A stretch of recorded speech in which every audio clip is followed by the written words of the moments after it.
Moonlighting has become the hottest new buzzword in Indian corporate culture, and a heated debate has emerged around it.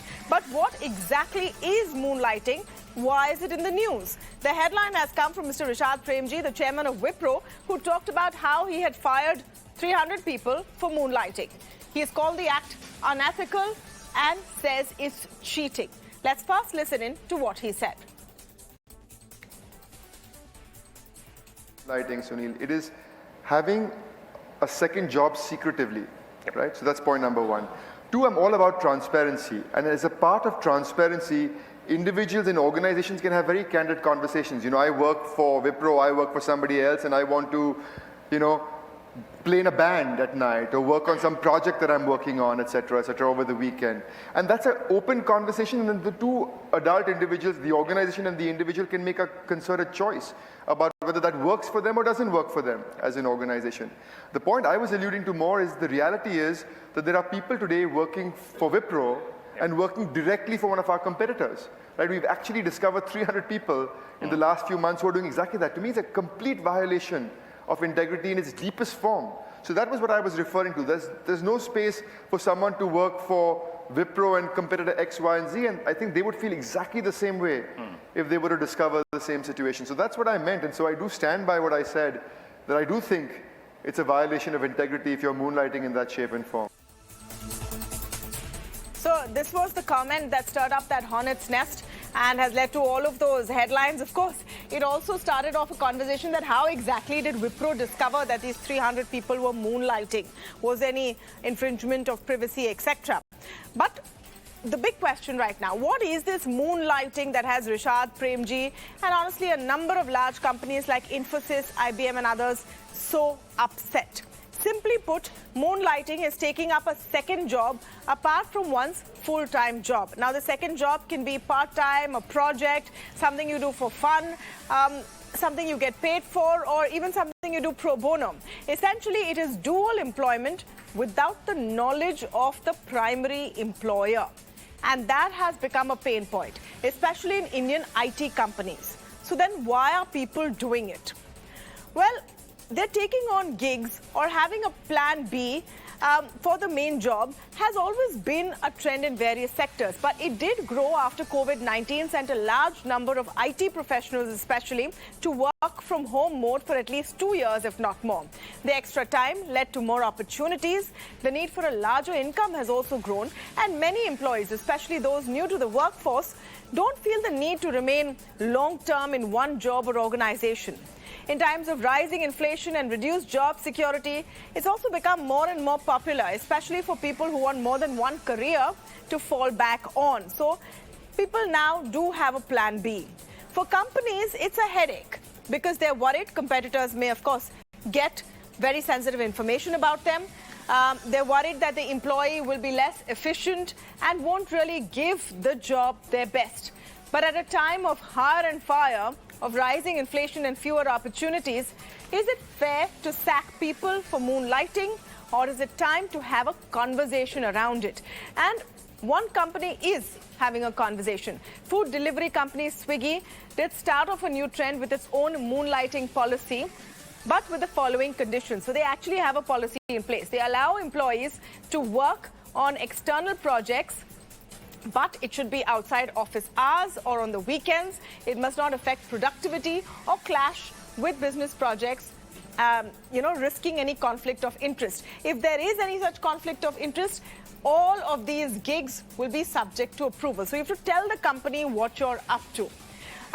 So the question then remains, is working on another project for money outside work hours cheating, as Wipro says, or is it a right to earn extra because you're paid for the time you're supposed to spend those few hours of the day, 8 or 10 hours of the day you're supposed to spend at work? Does that mean the company owns your time for 24 hours. To speak on this debate, I'm joined now by Dr. Sudhir Mehta. He's Chairman and MD of Pinnacle Industries. Siddharth Jain, Chief Business Officer at Bombay, is joining us today on the show.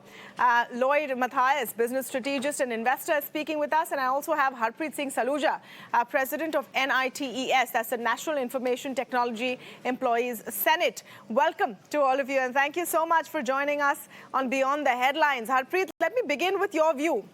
On the face of it, what Rishad Premji is saying is absolutely correct. You can't work for Wipro and then, take a salary from them, pension, health benefits, etc., and then also work for their competitors.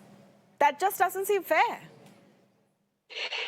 To a certain extent, that is right, but feasibility is not possible because our system for provident fund does not allow one organization to submit PF for the same person. Another organization cannot submit PF. So full-time or the dual employment that is being talked about, it is feasibly not possible. Apart from that, if the person is doing some kind of gig job or if he is pursuing his passion, so it happens in it happens with other professionals as well. And if there is a person who is a teacher, he comes back and gives certain kind of tuitions to the students. So would it be termed as a crime? No, so what is your point, Harpreet? Are you saying that these 300 people should not have been sacked and that IT companies should not stop people from moonlighting? That is very true because, see, the step that has been taken by Rishad Premji and Wipro is highly unethical and illegal. See, as per labor laws, Section 20, the contract of the IT employees are being governed by the Indian Contract Act. Section 27 clearly states that you cannot prohibit or stop any person from, joining, exercising a lawful profession or joining another kind of trade or starting a business. So if the contract has been made so, then the clauses in the contract needs to be, reviewed by the government. Okay. Sudhir Mehta. Dr. Sudhir Mehta, can you explain why companies are so upset about this? And I'm putting those if points there, those conditions there. Clearly, no employer should cheat their company and take their very sensitive information and give it to a competitor. All of that there's no debate over it. It's unpardonable. But if someone's working with a company for a fixed set of hours and they want to do other things which earn them an extra income after that, what's the problem? Good evening, Tamanna. There is a phrase which says you can't dance at too many weddings. And I think this somewhat applies here. Let's look at the basics here first. The basics is that when somebody agrees to join an employment, they are signing what is an employment contract, essentially. And an employment contract defines the rules of working between the employer and the employee. And what is the employer supposed to do? An employer is supposed to make sure that you're paying market wages. You're supposed to make sure that you're paying the appropriate perks. You're taking care of healthcare. There is an upside potential for the employees. There is a development opportunity. And what is the employee supposed to do? The employee is supposed to make sure that they have put up their best possible performance, that they are as much part of the growth of the company, and that this is something for a specified period of time with particular terms and conditions. Now, as far as that contract is concerned, in most cases, with most companies, it clearly states that you cannot take on responsibilities which are paid and which conflict with what you may be doing or your sector or your area of employment. Anything which violates that, I think Rishad is absolutely right, is a complete violation, is a violation of ethics and is completely illegal. We cannot have a system where people start doing whatever they want and violating employment contracts. These are the basics for any situation. And I think once you start doing that, then this is a very slippery slope which has no end. If you are not happy with your job, you're always able. This is a free country. One of the joys that we have is there are many employment opportunities. We are the fastest growing economy in the world. You can go find something else which pays you what you want or what you aspire to. You can also take up a job which is contractual in nature. If you're not willing to work full time for any one particular company, it's very simple. Be a consultant, work on an hourly basis. The example of Swiggy, which is given, typically their employments are on a per hour or a per delivery basis. No, but Mr. Mehta, Swiggy has rolled this out for all their employees, including their full-time employees. I'm not talking about just the delivery personnel. Sure. It's so for everyone. In that case, they have amended their employee contracts to allow that. And if that's something that the company feels that they're able to do, it's fine. But certainly for knowledge sectors, certainly for a lot of areas where you are ultimately the company is responsible for the output to the final client or for some kind of engineering activity, I don't think this is feasible or at all advisable. I think it goes against the basic tenets of an employer-employee relationship. You know, that's the key word there. Employee-employer relationship. Has that changed, and does this need to be looked differently? Lloyd, Matthias, I'm going to come to you on that. Traditionally, there seems to be the sense that if you're giving employment to someone, you own 24 hours of their day.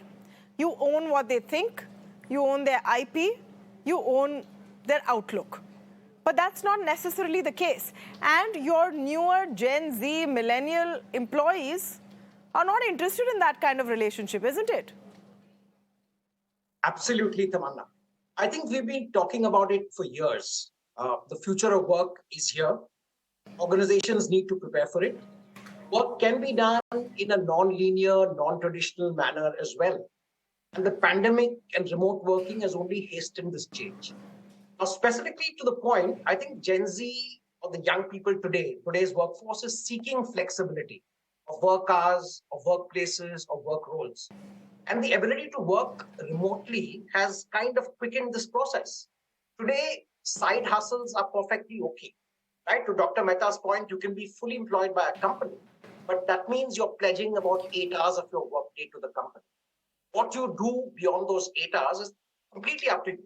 You could be a gym rat, you could be a swimming instructor, you could love dancing, you could love partying.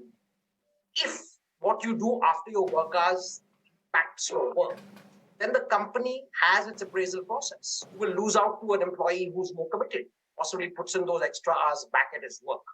But taking on gig work is okay, so long as one fulfills one's obligations to the organization. Right? Young people believe that side gigs help build strong profiles and increase their income streams, which is perfectly democratic and okay. They also believe that what they do in their personal time is entirely their business, and a company ought not to have a point of view about that. Right? So that said, if the gigs impact the quality of their day jobs, that is clearly not. I mean, that will show up in their which company is willing to give a long rope if the work is not done properly? You know, before I go to Siddha for her point of view, I'm just, you talked about a side hustle.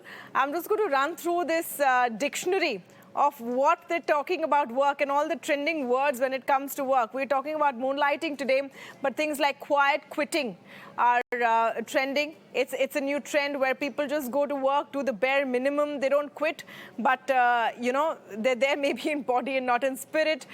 Terms like quiet firing, where companies stop giving you too much work and kind of wait for you to fire, leave yourself, side hustle. So all of these things are now happening. Yeah, that's the new lingo of work. While we're talking about moonlighting, we might as well put it all out there. But Siddha, you know, you are part of a new age company, of course, the Bombay Shaving Company. Your founder was in hot soup recently when he said that you have to give 18 hours a day in the beginning of your career. And we actually had the opportunity of speaking to him, and Shantanu said that, you know, that's not what I really meant, but you need to hustle. My point is that a lot of people coming into the workforce don't want to give their blood, sweat and tears for one company. They want a backup plan, and they want to work for themselves, not necessarily for the company. Is that realization now dawning? Absolutely.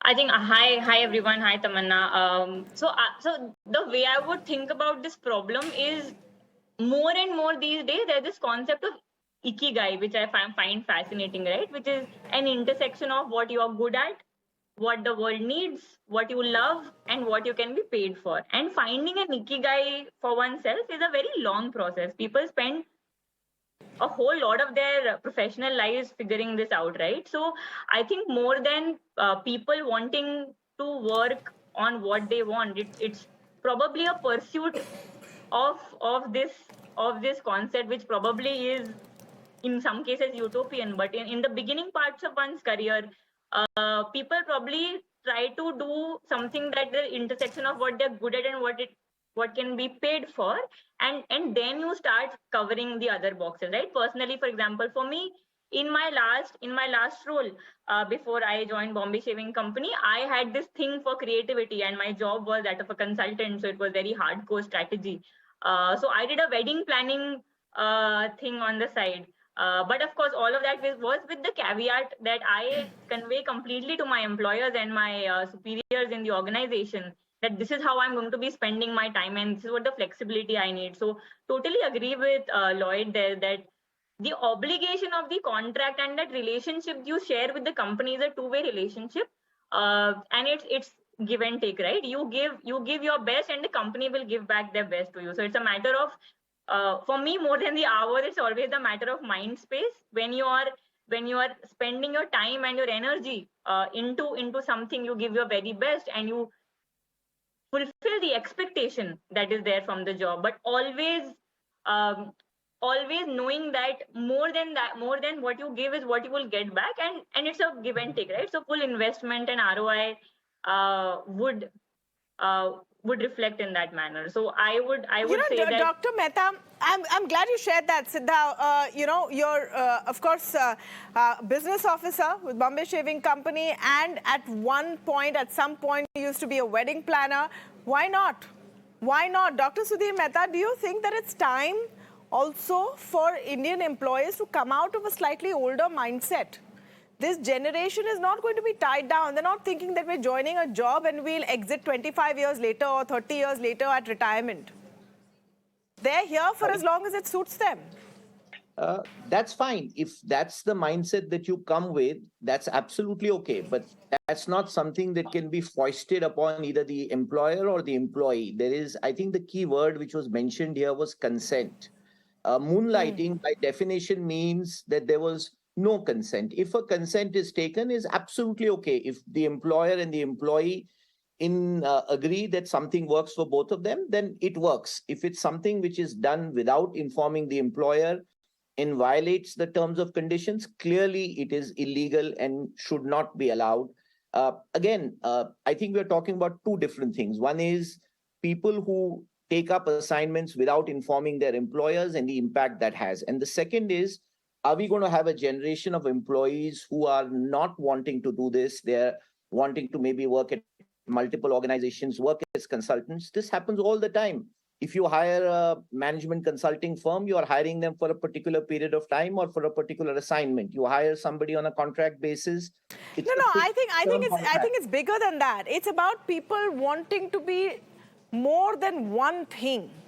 Lloyd, it's also about an inability to recognize that people are not looking like they're married to their jobs. They're not coming into jobs saying that they're married to their jobs and it's going to be lifelong. The mindset has changed. Do you think companies need to recognize that? Absolutely, Tamanna. In fact, I just want to go back to a point that Dr. Mehta made. I think this whole idea of taking consent sounds like a very patronizing attitude. I mean, if I'm getting paid for an 8-hour job and I'm delivering on that job, why should I tell my employer what I'm going to do with my personal time? I work with a lot of startups, and I can tell you some of the biggest startups, some of the most successful startups have been started by people in their mind while they were working at a previous organization. So they came home, they put in those late night hours, and they worked on a concept. They met with funders. And when they were ready to go public, they quit their jobs and then they announced their new project. So I think this patronizing attitude that I'm an employer and therefore I own your entire destiny, I think that's a little yesteryear. And we have to get used to the new normal. It's like before the pandemic, working remotely was, he's goofing off, he's going to take the day off. I think we all recognize that we actually work remotely as efficiently and sometimes more efficiently than the office. So I think a little bit of the future of work is here. And I think it's the lack of acceptance of, let's say, some of the more legacy organizations that are causing the problems. As far as Dr. Mehta wants to respond. Dr. Mehta wants to respond. Is this a legacy issue? Is No, this an it's issue not. of legacy organizations? Because the new ones seem to be realizing that people are going to do what they want eventually. Either they lie to you and you won't know, or you might as well have a conversation about it. No, it's not at all a question of legacy organizations. First of all, I don't think you can bracket just because an organization has been around for a long time, they don't become legacy. And just because somebody's a startup doesn't mean that they are God's gift to mankind. Both work the same way. So I think let's not try to bucket organizations. There is good organizations which have good HR practices, and there is bad organizations, and they can either be legacy or they can be startups. The second point here that is very important to be made is typically moonlighting in the context of what Rishad was speaking about is also leading to conflicts of interest. For instance, if you are working during the day in Wipro and in the evening you go work for Infosys, I think that is a serious breach of trust. You cannot take up assignments which are in similar areas, which in a lot of cases it's happening. If let's say there is somebody who is an expert at a particular kind of software, and during the day you work for one company, and the evening you do that, the company which is giving you the training during the day, which is ensuring that they give you the healthcare, all of the other aspects, which I, as I said. But do they? No. If it's not a specific project that is going to harm company A, why can they not use their Tamanna, skills? who will decide Does a this? company owe your skills? No, Tamanna, Does a company who's going own to your decide skill? this? No, of course not. You are able to take on assignments. Let's say there's a pro bono. If you're going to go work for a charity, no company is ever going to say no. No. But Why should anyone work for free? Why should anyone work for free? 1 minute. I'll get Lloyd to come in on this. Yes. Yeah, I think just the basic point, I think I'm totally in agreement with Dr. Mehta in the fact that ethics, integrity, zero tolerance, right? You can't work for a competitor, and that's no-brainer. But I would say that if you have to do something that interests you or something that's in a non-allied field to supplement your income, that's perfectly okay. And it happens in all strata of society. We all know that the Uber worker possibly does another daytime job.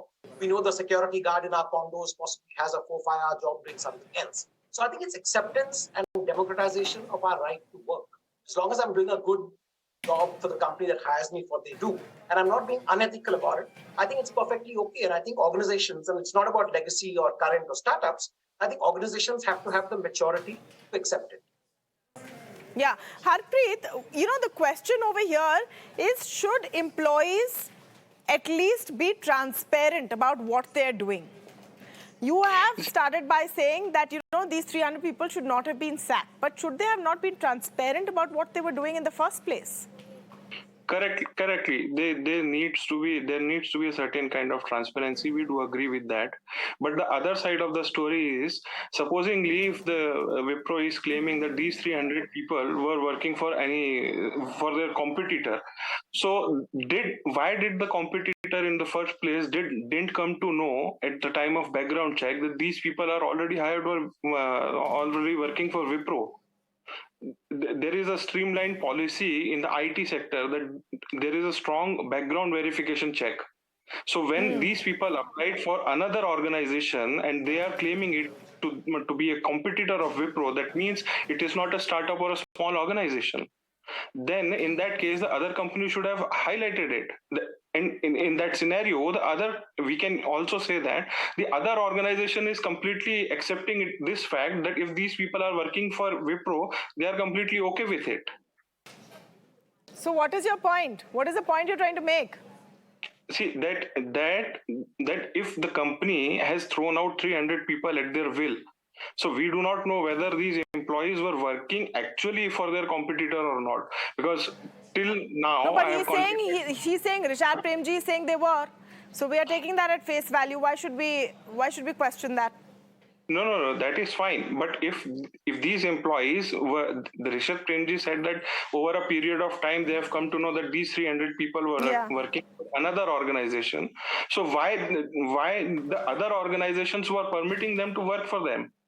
So but maybe it was not a full-time job. 1 second, we have to understand what actually happens. This is sounding like, some Superman is working 8 hours in company A, 8 hours in company B, and the rest of the few hours they're quickly sleeping and then living their lives. It's not like that. It's not like that. We have to understand what we're talking about. Siddha Jain, I think we have to clarify what exactly we're talking about when we're saying moonlight. The second gig per se is on a specific project for a certain amount of time.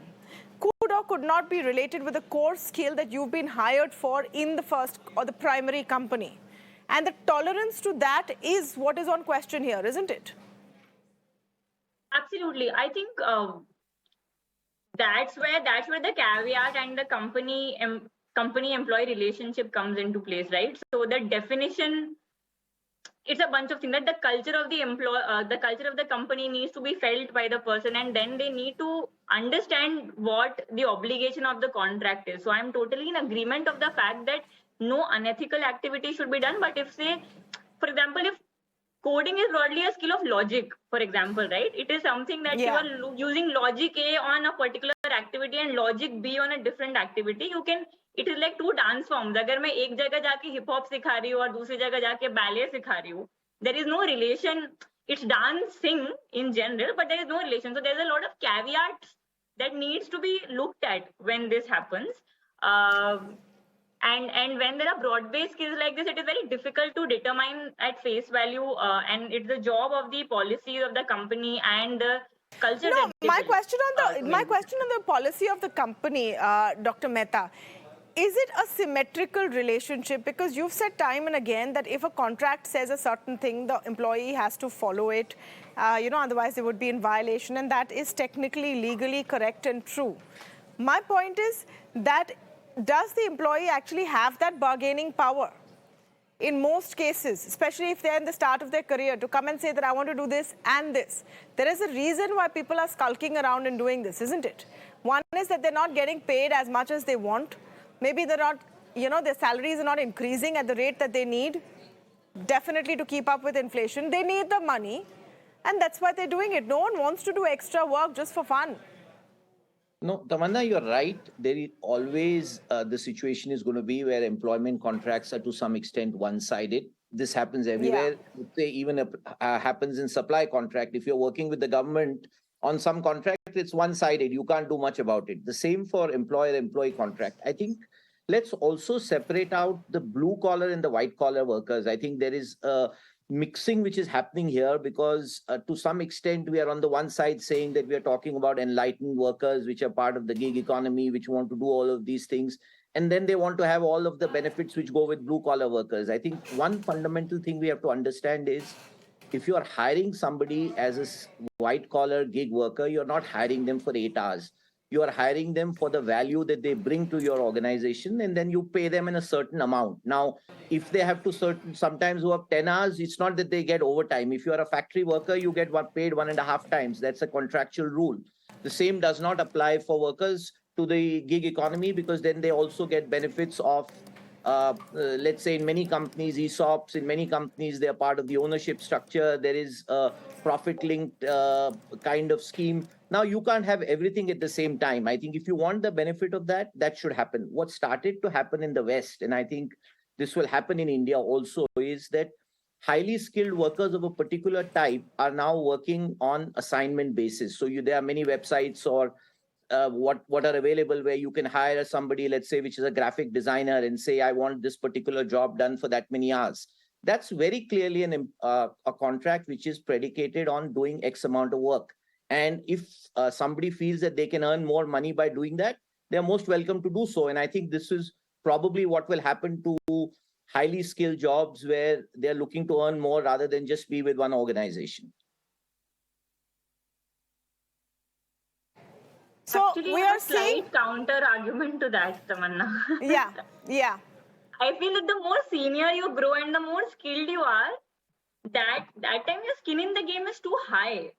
That is to do anything else. Obligation to the organization, and the relationship becomes so strong that you will put all your skill and might in one.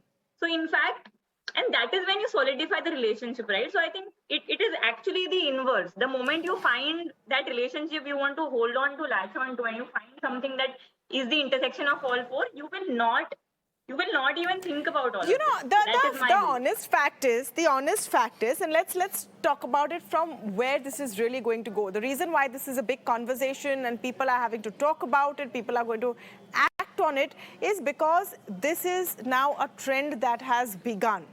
And will employers have to come to terms with a new set of workers who want to work on their own terms. They no longer believe that the employer is the be-all and end-all, that they actually own their time, and they will give as much as they think is fair to that job. No one's entering that job market thinking that they're going to do just one thing for the rest of their life. So the parameters have changed. Maybe companies need to change with it. Anyway, that's an interesting debate we've had. Thank you so much to all of you for joining us on the big story this evening on Beyond the Headline.